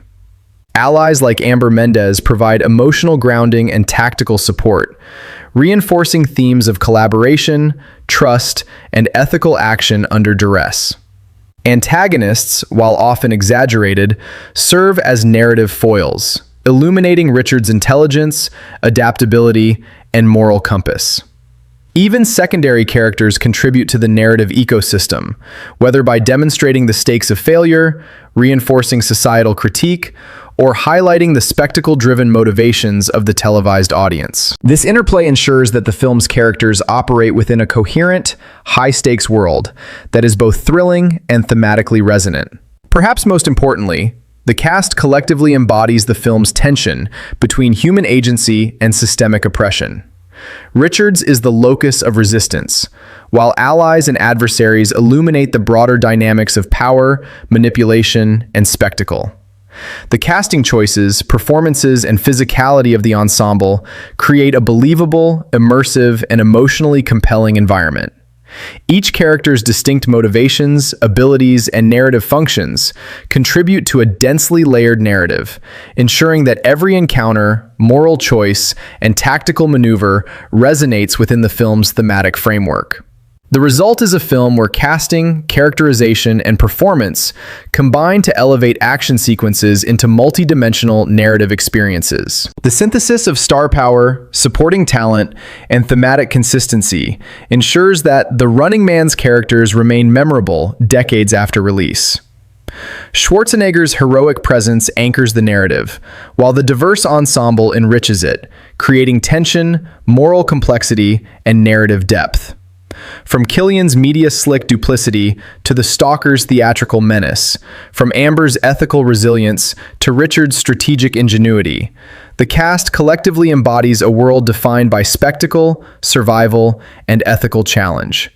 Their performances translate both adrenaline and philosophical reflection into a cohesive cinematic experience, demonstrating the enduring power of well-executed casting and character development. At its core, The Running Man is a high-concept narrative that combines pulse-pounding action with a socially conscious framework. From the opening moments, the film establishes a world governed by spectacle and mediated control.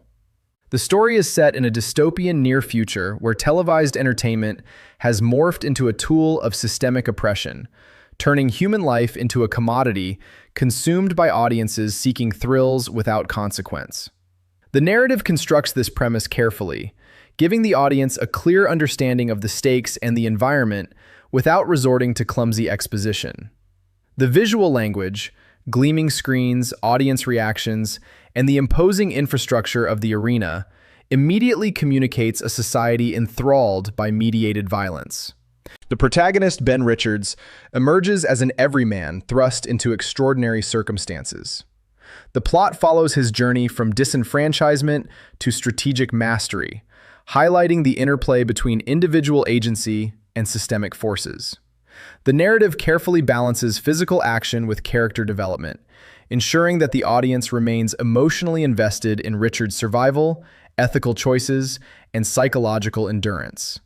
This focus on the protagonist's perspective allows viewers to experience tension, suspense, and moral ambiguity through a lens that is both relatable and compelling. Richards is not just a hero because he is strong. He is compelling because he embodies intelligence, resilience, and moral clarity in a world designed to strip individuals of both autonomy and dignity. The narrative architecture of The Running Man is methodical, establishing escalating challenges within the arena while maintaining coherence and narrative tension. Each sequence is designed to test specific skills, whether they be combat proficiency, environmental awareness, psychological insight, or the ability to manipulate perception. These sequences are presented in a way that maintains suspense without sacrificing plausibility, providing a structured escalation that engages viewers both viscerally and intellectually. The film's pacing is deliberate. Moments of high-intensity action are interspersed with quieter, strategic beats, allowing tension to build organically and ensuring that the audience remains fully invested throughout. What sets the plot apart is the integration of thematic depth into its action framework. The story is not merely about surviving deadly challenges. It interrogates questions of power, control, and media influence. The arena serves as both a literal and metaphorical space where human instincts, ethical decision-making, and systemic critique converge. As Richards navigates these challenges, the audience is invited to consider the ethical and psychological dimensions of survival under surveillance, the performative nature of public spectacle, and the moral responsibility of both participants and observers. The plot's ability to embed these considerations within the mechanics of action sequences elevates it beyond standard dystopian fare, creating a narrative that is thrilling, thought-provoking, and morally resonant. Conflict within the story operates on multiple levels. Richards faces immediate physical threats from the arena's enforcers, professionalized stalkers who combine athleticism, strategy, and theatricality to lethal effect. Simultaneously, he navigates systemic obstacles imposed by the game's organizers, whose manipulations of environment, narrative, and audience perception amplify the difficulty and stakes of each encounter. Interpersonal dynamics, particularly alliances and betrayals among participants, add layers of complexity, ensuring that the tension extends beyond simple combat. This multidimensional approach to conflict ensures that the story remains dynamic, unpredictable, and emotionally engaging. The plot's construction allows for continuous escalation without narrative fatigue. Each stage introduces new environmental hazards, challenges, and narrative beats that test Richards in different ways. The arena itself functions as a versatile narrative tool, with design elements that encourage creative problem-solving, strategic improvisation, and audience engagement. These sequences are grounded in logic and character-driven decision-making, so the audience experiences suspense through understanding cause and effect, rather than relying on arbitrary plot devices. This careful orchestration maintains believability while maximizing emotional impact. A notable feature of the story is its attention to human psychology under extreme conditions. The film explores how stress, fear, hope, and moral deliberation influence decision-making, collaboration, and survival. Richards' actions are consistently informed by both ethical judgment and situational analysis, demonstrating the interplay between character and circumstance. The narrative ensures that every choice carries weight and consequence, reinforcing the immersive tension of the arena. These psychological dimensions add depth to the plot, making the stakes not only physical, but moral and cognitive as well. The story also examines audience complicity and media influence.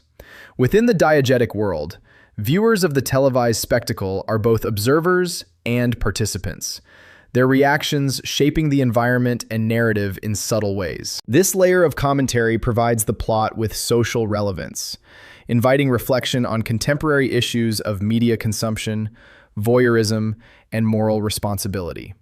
By embedding this critique within a high-octane action framework, the story maintains entertainment value while provoking thought and discussion, a balance rarely achieved with such precision in action-driven narratives. Despite the high stakes and elaborate spectacle, the plot remains accessible. The narrative structure provides clarity regarding objectives, threats, and progression, allowing audiences to follow the escalating challenges without confusion.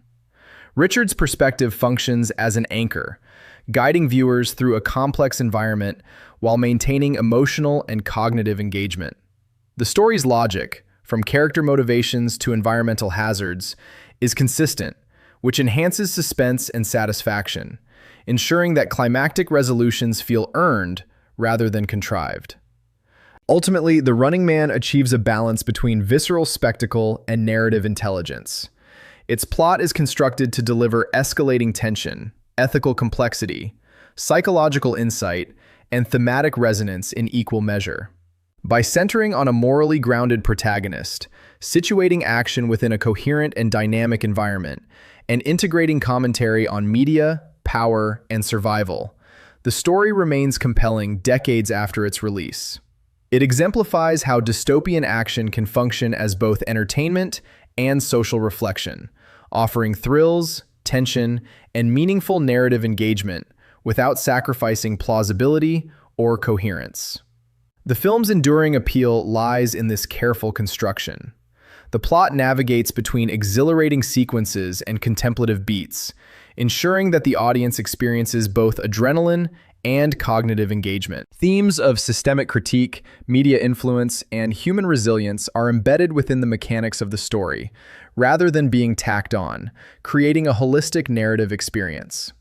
Richards' journey from marginalized everyman to resourceful strategist and morally centered survivor provides both emotional investment and thematic clarity, reinforcing the film's identity as a high-concept action narrative with lasting cultural resonance.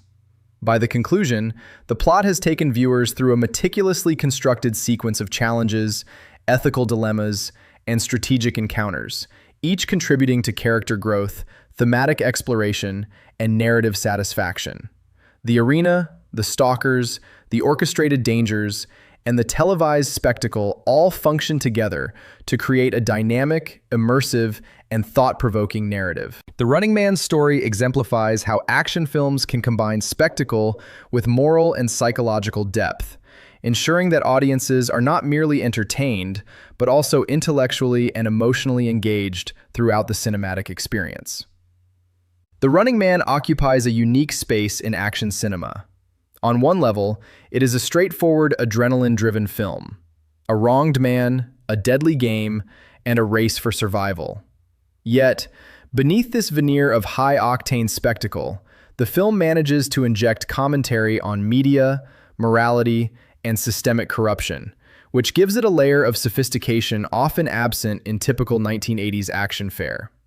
Watching it now, decades after its release, the film reveals itself as both a product of its time and a surprisingly prescient exploration of televised spectacle and entertainment commodification. Schwarzenegger's performance is, unsurprisingly, the cornerstone. His Ben Richards is both a physical presence and a moral anchor.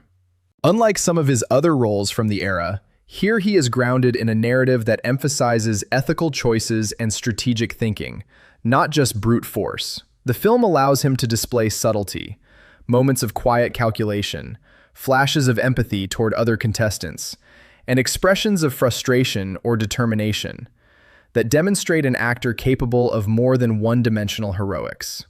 The physicality remains central, of course, and the arena sequences showcase Schwarzenegger's athleticism. But it is the integration of moral clarity into his performance that gives the character lasting resonance. The supporting cast amplifies the film's strengths. Maria Conchita Alonso as Amber provides both emotional depth and narrative function, serving as Richard's tactical ally and moral sounding board. Her character ensures that the story is not just a series of violent encounters, but a layered interplay of trust, alliance, and survival strategy. Richard Dawson's Damon Killian is a masterstroke in casting. The real-life familiarity audiences had with him as a television personality infuses his performance with eerie plausibility. Killian's charm, wit, and underlying menace make the dystopian world of The Running Man feel chillingly close to reality, particularly for audiences who understand the seductive power of media personalities. The stalkers themselves, flamboyant and meticulously crafted, are more than set pieces. They are embodiments of spectacle, each with a distinct style and thematic resonance. Their presence elevates action sequences into symbolic encounters, reinforcing the narrative's critique of media-driven dehumanization. Visually, the film is a blend of practical ingenuity and thematic clarity. The arena sequences are inventive, filled with mechanical traps, thematic zones, and varied environments that demand Richards adapt his strategy. This reliance on practical effects and stunt choreography, before the widespread advent of CGI, lends authenticity to the sequences. The cinematography emphasizes spatial awareness, tension, and pacing, ensuring that viewers are both thrilled and able to follow the stakes of each encounter. Editing is crisp, enhancing suspense without overwhelming clarity, a delicate balance that the film largely maintains. Even the design of the televised audience spaces, with their screens, cameras, and spectators, is carefully constructed to reinforce themes of surveillance and voyeurism. Where the film shines most is in its thematic undercurrents. While the story is grounded in action, the subtext regarding media manipulation, public complicity, and systemic control remains striking. The narrative critiques the allure of entertainment that thrives on suffering, a concept that resonates even more strongly in today's culture of 24/7 content and social media spectacle. The film's dystopia is exaggerated, yet plausible, and this plausibility enhances tension. Viewers can understand the mechanics of the arena, the motivations of its architects, and the psychology of both participants and spectators. By embedding critique within spectacle, the film achieves a rare synthesis. It entertains while encouraging reflection on ethics, power, and human behavior under duress. Of course, the film is not without flaws. Some secondary characters lack development, occasionally reducing the stakes of their confrontations. Certain moments of over-the-top dialogue or theatricality, particularly among the stalkers or the media elements, verge on camp, though many would argue that this exaggeration is intentional, reinforcing the critique of spectacle. Pacing is generally strong, but a few sequences could have been tightened to maintain relentless tension. Yet, these issues are minor relative to the film's strengths. The narrative, performances, visual design, and thematic resonance outweigh small inconsistencies, resulting in a film that remains compelling decades after its initial release. From a structural perspective, the film balances tension and release with skill. Arena sequences are interspersed with moments of planning, moral deliberation, and character interaction, preventing fatigue and deepening engagement. Suspense is built not only through physical threat, but through strategic choices and ethical dilemmas. This combination ensures that the stakes are consistently meaningful. Failure is both deadly and morally significant, enhancing audience investment. Even the most elaborate action sequences serve narrative and thematic purposes, rather than existing solely as spectacle. This cohesion distinguishes The Running Man from many contemporaneous action films, which often prioritize thrills at the expense of narrative coherence. The production design deserves special attention. Arena layouts, trap mechanisms, and audience viewing platforms are visually arresting and narratively functional. Costuming, ranging from Richard's utilitarian garb to the stalker's flamboyant ensembles, reinforces characterization and thematic contrast.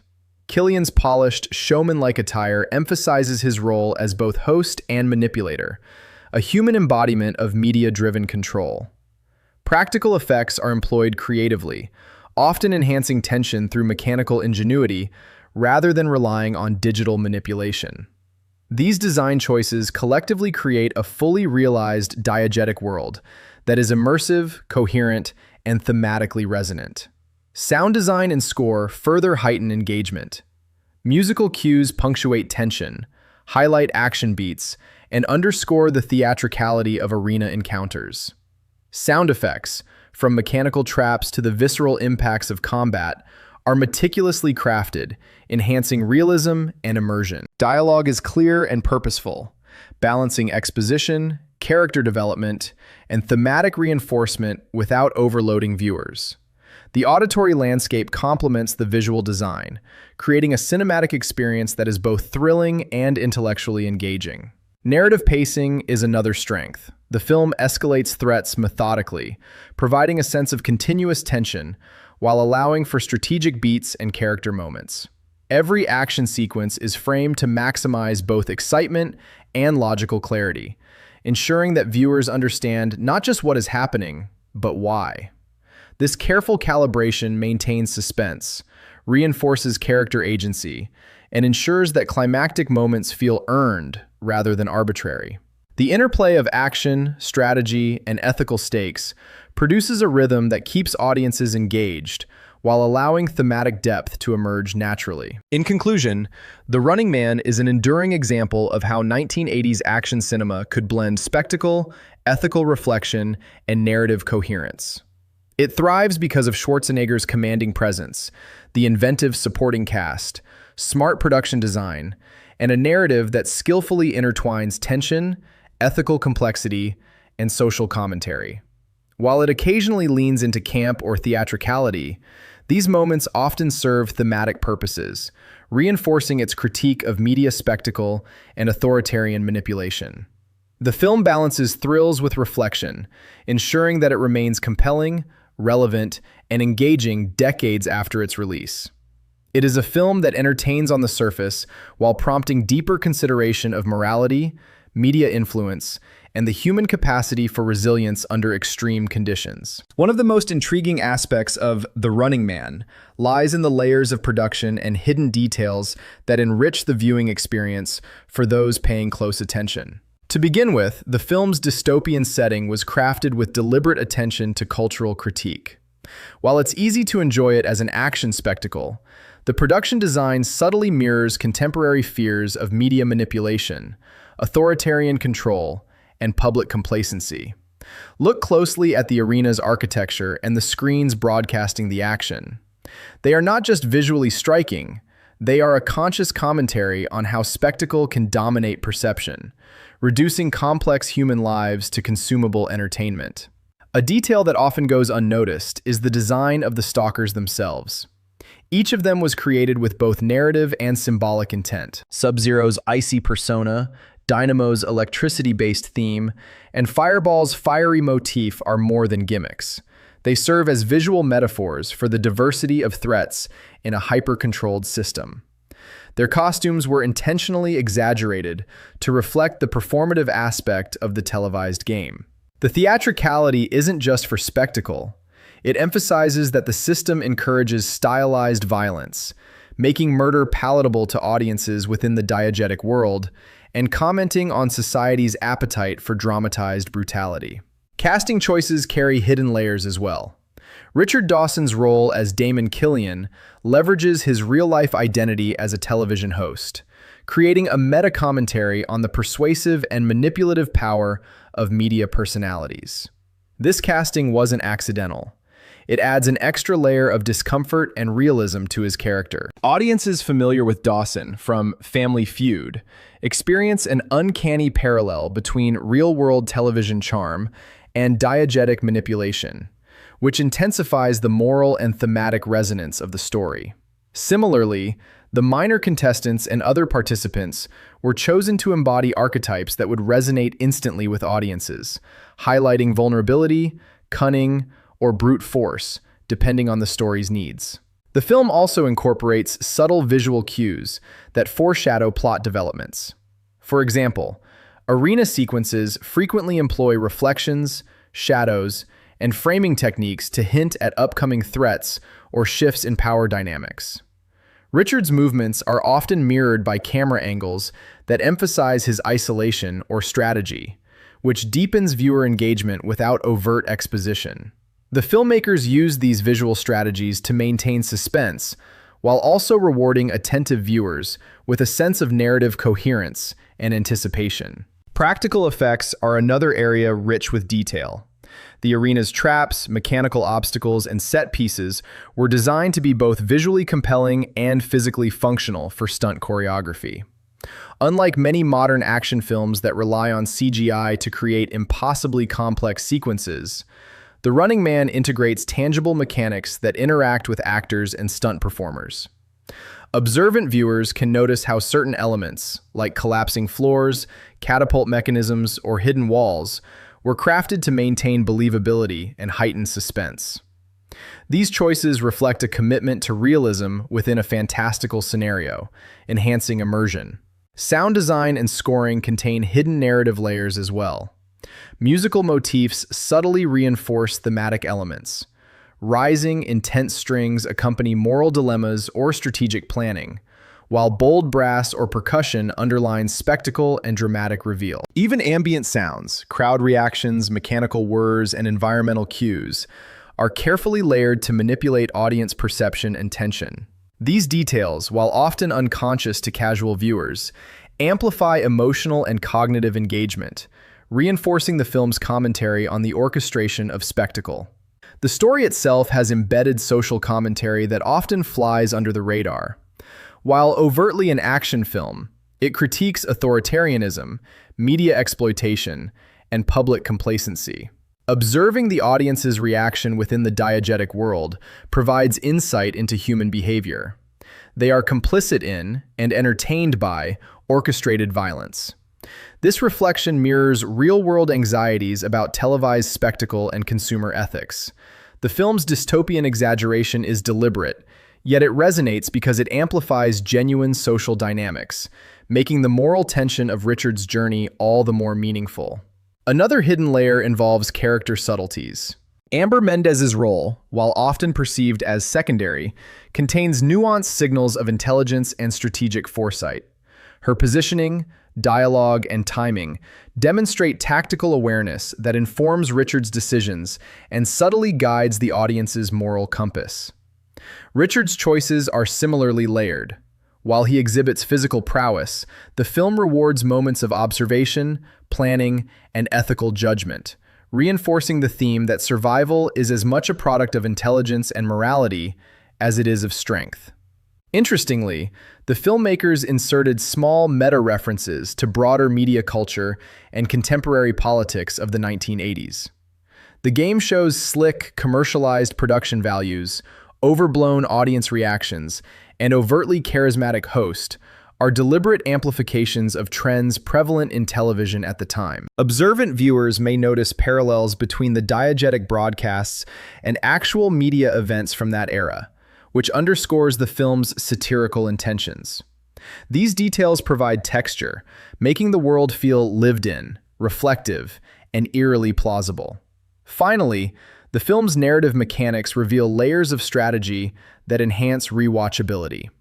Richards' ability to manipulate the arena, anticipate the stalkers, and exploit the system is grounded in careful setup, visual foreshadowing, and subtle hints embedded throughout earlier sequences. Audiences who rewatch the film can appreciate how setup and payoff are meticulously integrated, demonstrating that the story is not merely about brute action, but about strategic thinking, foresight, and ethical navigation. These narrative choices, combined with layered performances, practical ingenuity, and symbolic design, make The Running Man a film rich in hidden detail, thematic resonance, and cinematic craft that rewards both casual and attentive viewers.